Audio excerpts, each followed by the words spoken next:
बिस्मिल्लाहिर्रहमानिर्रहीम। अस्सलाम वालेकुम दोस्तों, आज के सेशन में हम इंशाल्लाह डिस्कस करेंगे कि हम क्यूबरनेटिस के ऊपर प्रोमीथियस और ग्राफाना की मॉनिटरिंग कैसे इनेबल कर सकते हैं। ये काफ़ी अरसे से ये सवाल मेरे से किया जा रहा है और टाइम ना होने की वजह से ये मैं कर नहीं पाया, लेकिन इंशाल्लाह आज इस एक वीडियो में हम ये तफसील से देखेंगे। मेरे पास एक उबंटू की मशीन है, अगर आप देखें तो आपको नज़र आ रहा है 4 कोर 8 GB रैम की मशीन है और इसको मैंने अपने लोकल इन्वायरमेंट से एक्सेस किया है। तो सबसे पहले मैं यहाँ पे जाके माइक्रो KTAS को इंस्टॉल करता हूँ। Micro KTAS dash classic. अच्छा, इससे होगा क्या कि हमारे पास जो लेटेस्ट वर्जन है माइक्रो KTAS का क्यूबरनेटिस क्लस्टर का, वो हमारे पास डाउनलोड होके इंस्टॉल हो जाएगा। अच्छा, जो ये इंस्टॉल होगा हम इसको सेटअप करेंगे। उसके बाद मैं आपके सामने कॉन्फ़िगरेशन करूँगा अपने इन्वायरमेंट के ऊपर प्रोमीथियस और ग्राफाना की। बहुत सिंपल है, बहुत आसान है। आप देखेंगे तो आपको समझ आएगा कि वो कैसे होती है। फिर उसके बाद हम देखेंगे कि हम उसके ऊपर डैशबोर्ड्स किस तरह इनेबल कर सकते हैं। ये काफ़ी इम्पॉर्टेंट सवाल है जो अक्सर हम लोगों को ये सवाल जो है ना कंफ्यूज करता है कि जी मैं प्रोमीथियस और ग्राफाना को सेटअप तो कर लेता हूँ, लेकिन उसके बाद मैं अपने इन्वायरमेंट को उससे मॉनिटर कैसे करूँगा। तो आज के इस सेशन में इंशाल्लाह 15-20 मिनट की वीडियो में हम यही फोकस करेंगे कि हम प्रोमीथियस और ग्राफाना को कैसे सेटअप करें और उसके बाद उसके ऊपर ग्राफिकल जो हमारे डैशबोर्ड्स हैं, ग्राफाना बेस्ड डैशबोर्ड्स, हम वो कैसे इन्वायरमेंट कॉन्फ़िगर करेंगे ताकि हमारा क्यूबरनेटिस का जो इन्वायरमेंट है, हमारा क्यूबरनेटिस का जो क्लस्टर है, उसके अंदर चलने वाली एप्लीकेशंस का ओवरऑल डैशबोर्ड हम मॉनिटर कर सकें। इसके बाद हम थोड़ा सा ये देखेंगे कि आप इन डैशबोर्ड्स के अंदर कोई चेंज करना चाहते हैं तो आप कैसे कर सकते हैं। खैर, पहले हमारा मकसद ये होगा कि हम बने बनाए जो डैशबोर्ड्स हैं, मुख्तलिफ डैशबोर्ड्स हैं, वो किस सोर्स से मिलते हैं और कैसे इंपोर्ट होते हैं आपके इन्वायरमेंट में, हम वो करके इंशाल्लाह अपने प्रोसेस को आगे लेके चलें। मीनवाइल हमारा क्यूबरनेटिस क्लस्टर इंस्टॉल हो रहा है और यह आपने दर्जनों दफ़ा मेरे मुख्तलिफ ब्लॉग्स के ऊपर, वीडियोस के ऊपर देखा है कि ये माइक्रो KTAS का क्लस्टर किस तरह डिप्लॉय होता है। लेकिन जस्ट फॉर योर इन्फॉर्मेशन और नॉलेज मैं इसको बिल्कुल ज़ीरो से कर रहा हूँ ताकि आपको किसी किस्म की कन्फ्यूजन ना हो।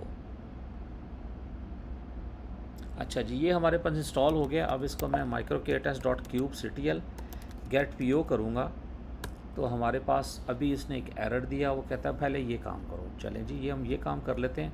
इसको करते हैं कॉपी, इसको करते हैं पेस्ट। यहाँ पे इसको मैं बनाता हूँ पहले mkdir करके, ये बन गई डायरेक्टरी। इसको मैं यहाँ पे अब इस कमांड को रन करूँगा और इसको मैं आपके सामने चलाऊँगा और एक दफ़ा हम अपनी मशीन को रीबूट कर लेंगे और रीबूट होने के बाद ये चंद मिनटों में इंशाल्लाह हमारी मशीन वापस आ जाएगी। चंद मिनटों में वापस आती है और अब हम इसको लॉगिन करते हैं, देखते हैं क्या रिस्पांस है। अच्छा जी, हमारी मशीन अभी अप हो रही है और इसका IP अभी तक हमारे पास नहीं आया। जो ही हमारा IP आ जाता है तो हम उसको यहाँ से एक्सेस करते हैं। शेल को ओपन करें और अभी तक हमारा पब्लिक IP यहाँ पे, पब्लिक IP से मुराद ये है कि मेरे लोकल लैन से ये कनेक्ट हो जाए। तो अभी नहीं हुई मशीन। चले देखते हैं, इसके ऊपर थोड़ा सा इंतज़ार करते हैं। मेरा ख्याल है कनेक्ट हो गई है मशीन। जी बिल्कुल हो गई है। अच्छा, अब मैं यहाँ पे सूडो नहीं माइक्रो kubectl गेट PO करूँगा -n या -a करता हूँ। तो ये हमें दिखा रहा है कि अभी मेरे पास कलीको वगैरह के इंस्टॉलेशन हो रही है। माइक्रो KTAS डॉट इनेबल करते हैं और इनेबल के बाद हम यहाँ पे करते हैं DNS इंग्रेस। ठीक है जी, ये दोनों मैं इनेबल करता हूँ। थोड़ा सा टाइम लेंगे और इसको इनेबल करेंगे। वॉच करते हैं micro KTAS dot kubectl get PO -a। तो इससे होगा क्या कि अभी हमें ये दिखाएगा कि हमारे पॉड्स जो हैं ये इनिशलाइज़ हो रहे हैं। अच्छा, सबसे पहले हमारा कलीको नोड का पॉड इनिशलाइज़ होगा और उसके फ़ौरन बाद जो है ना हमारे बाकी पॉड्स भी इनिशलाइज़ होना शुरू हो जाएंगे। अच्छा, ये इसलिए ज़रूरी है क्योंकि ये नेटवर्किंग का इंजन है। कलीको इज़ आवर नेटवर्किंग ड्राइवर। तो जब तक आपकी नेटवर्किंग इनेबल नहीं होगी इन्वायरमेंट के ऊपर, आपका जो सिस्टम है वो काम नहीं करेगा। तो जो ही नेटवर्किंग आपकी इनेबल होगी, तो अगर आप गौर करें तो उसने और भी कंटेनर्स बनाना शुरू कर दिए हैं। थोड़ा सा टाइम लेता है, इसका बहुत ज़्यादा अमल दखल है आपके सिस्टम की नेटवर्क स्पीड के ऊपर, यानी जो इंटरनेट से डेटा आ रहा है वो कितना फ़ास्ट आ रहा है। अगर आपका इंटरनेट से डेटा फास्ट आ रहा है तो ये ऑटोमेटिकली जल्दी जल्दी इसको सेटअप कर देगा। अच्छा, मैं एक और टर्मिनल जहाँ पे खोलता हूँ न्यू टैब करके, और मैं इस मशीन को 0.114, ये मेरे पास लोकली अवेलेबल मशीन है, एनलोड करके देखता हूँ। एनलोड नहीं है, sudo apt install nload atop iftop btop। ठीक है जी, इन कमांड्स को मैं अक्सर आप लोगों के सामने इस्तेमाल करता हूँ टू बी एबल टू सी के बैकग्राउंड में क्या चल रहा है, कितनी फास्ट है आपकी प्रोसेसिंग, कितनी हो रही है, नेटवर्क कितना स्लो है, फास्ट है, ये सारा कुछ देखने के लिए।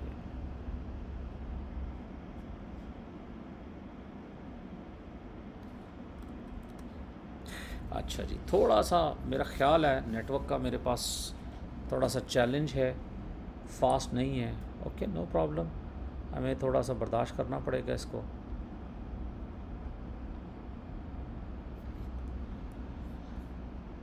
मैं अपना नेटवर्क स्विच करता हूँ।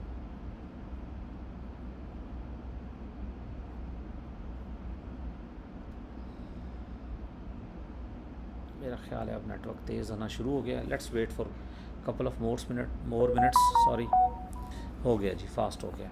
अच्छा, मीनवाइल ये नेटवर्क इधर से फास्ट हुआ है तो हमारा यहाँ पे भी डेटा आना शुरू हो जाएगा और हमें नज़र आएगा कि हमारी चीज़ें सेट हो गई हैं। तो चलें ज़रा एक दफ़ा देख लेते हैं।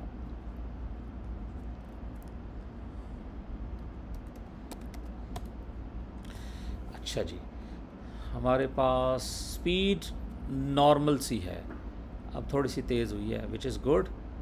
अच्छा जी, हमारा कलीको सेटअप हो चुका है। कलीको सेटअप होने के साथ ही हमारे पास बाकी पॉड्स भी आना शुरू हो गए हैं। अच्छा, अब हम ब्राउज़र में जाके 1 मिनट देखते हैं इंजन-एक्स से कि क्या हमारा ब्राउज़र के ऊपर जो हमारी मशीन का आईपी था 192.168.0.114 इंजन-एक्स का पेज आ रहा है।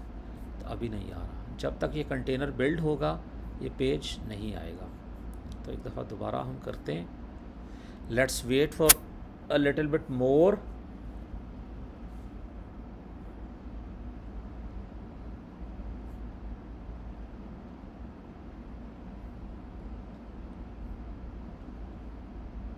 अच्छा, एक बड़ा इंटरेस्टिंग है, जब कंटेनर क्रिएटिंग आया ना तो इसका मतलब है कि आपका सिस्टम, हाँ जी, इंजन-एक्स नॉट फाउंड का पेज आ गया। अब यहाँ तक आप देखते हैं कि आपके पास ये इन्वायरमेंट आ चुका है। अब हम क्या करेंगे, इसको मैं करता हूँ क्लियर द स्क्रीन, और अब मैं आपके सामने microkts.enable, ठीक है जी, बल्कि पहले मैं करता हूँ इसको स्टेटस करें तो आपको नज़र आएगा कि कौन कौन सी सर्विस हमारे पास इनेबल है। और यहाँ पर हमारे पास सर्विस है ऑब्जर्वेबिलिटी। क्या है? ऑब्जर्वेबिलिटी। तो मैं इसको करूँगा microkts.enable, यहाँ पे हम सेलेक्ट करेंगे ऑब्जर्वेबिलिटी। जो ही हम इसको सेलेक्ट करेंगे, इनेबल करेंगे, तो जिस तरह हमारे पास पॉड चले हैं बैकग्राउंड में, उसी तरह ये डाउनलोड करेगा डेटा यहाँ से कुछ। और ऑब्जर्वेबिलिटी का पूरा स्टैक जो है, जो कि क्यूब प्रॉम स्टैक के नाम से आपका स्टैक है, इसको डाउनलोड करेगा और आपके पास प्रोमीथियस और ग्राफाना दोनों को सेटअप कर देगा।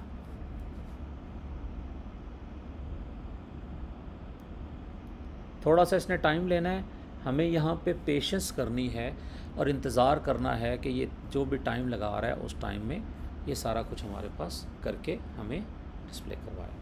ठीक है, तो आपने थोड़ा सा रिलैक्स होके बैठना है, क्योंकि it might take a little bit of time. जैसा कि मैंने आपसे कहा कि इसको इंटरनेट से बहुत सा डेटा लाना है।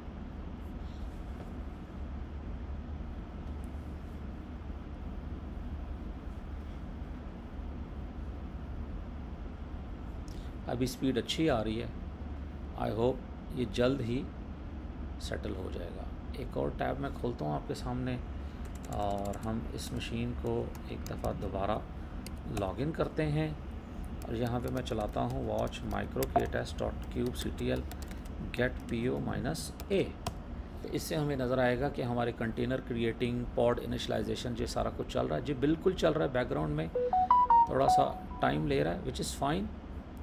अच्छा जी, ये इसने, अच्छा इंटरेस्टिंग बात, मैंने आपके सामने ये इस्तेमाल किया microkTest, लेकिन लाजमी नहीं है कि ये microkTest ही आप चलाएंगे तो आपका काम चलेगा।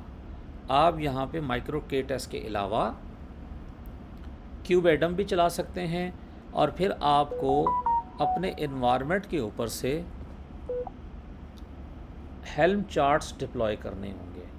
हेल्म चार्ट से क्या होगा कि जिस तरह मैंने क्यूबरनेटीज़ के ऊपर प्रोमीथियस और ग्राफाना की सर्विस स्टार्ट की है और जो यहाँ पे आपके सामने कंटेनर क्रिएटिंग स्टेट में और पॉड इनिशियलाइजेशन स्टेट में आ रही है, ये आपके पास भी आ जाएगी। क्योंकि मैं microkTest इस्तेमाल करता हूँ ज़्यादातर, आपको मैंने बड़ी दफ़ा बताया कि इसकी क्या वजूहात हैं। बड़े क्लस्टर्स में हम कुछ और यूज़ करते हैं, लेकिन जो आपका सिंगल नोड स्मॉल इन्वायरमेंट का जो क्लस्टर होता है उसके ऊपर हम इसको इस्तेमाल करते हैं। ठीक है जी, तो इसको जब हम इस्तेमाल करेंगे तो हमारे पास पूरा का पूरा इन्वायरमेंट आ जाएगा। अगर आप देखें तो ये हमारा यूज़र नेम और पासवर्ड है हमारे इस इन्वायरमेंट का। ठीक है जी, क्या है? यूज़र नेम और पासवर्ड। अच्छा, अब हमारे पास ये रनिंग स्टेट में आ चुका है। इसको मैं करता हूँ क्लियर और हमने इसको कहना है microkTest.cubectl get svc-a सर्विस। तो इसने मुझे अब लंबी चौड़ी एक लिस्ट दिखा दी है। इसको थोड़ा सा मैं छोटा करेंगे ताकि हमें क्लियरली नज़र आ सके।